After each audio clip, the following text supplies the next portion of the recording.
कर्मण्येवाधिकारस्ते न जायते म्रियते वा यदा यदा हि धर्मस्य।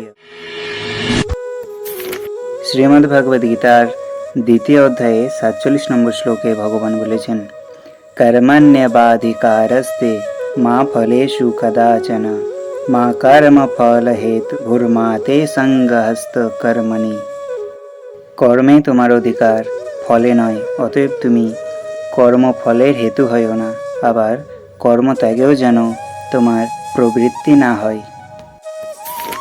দ্বিতীয় অধ্যায়ের ২০ নম্বর শ্লোকে ভগবান বলেছেন, ন জায়তে ম্রিয়তে বা কদাচিৎ নায়ম ভূত্বা ভবিতা বা ন ভূয়ঃ অজো নিত্যাঃ শাশ্বতো হয়ম পুরাণো ন হন্যতে হন্যমানে শরীরে। এই আত্মা কখনো জন্মান না বা মরেনও না, এবং আত্মার অস্তিত্ব উৎপত্তি সাপেক্ষ নয়, কারণ আত্মা জন্মরহিত, নিত্য, সনাতন এবং পুরাতন। শরীর বিনষ্ট হলেও আত্মা বিনষ্ট হন না।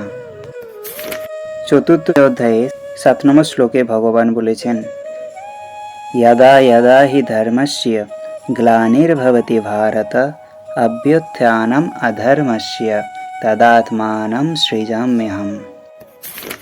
হে ভারত, যখনই ধর্মের হানি এবং অধর্মের বৃদ্ধি হয়, তখনই আমি নিজেকে সৃষ্টি করি, অর্থাৎ সাকার রূপে জনসমক্ষে প্রকট হয়।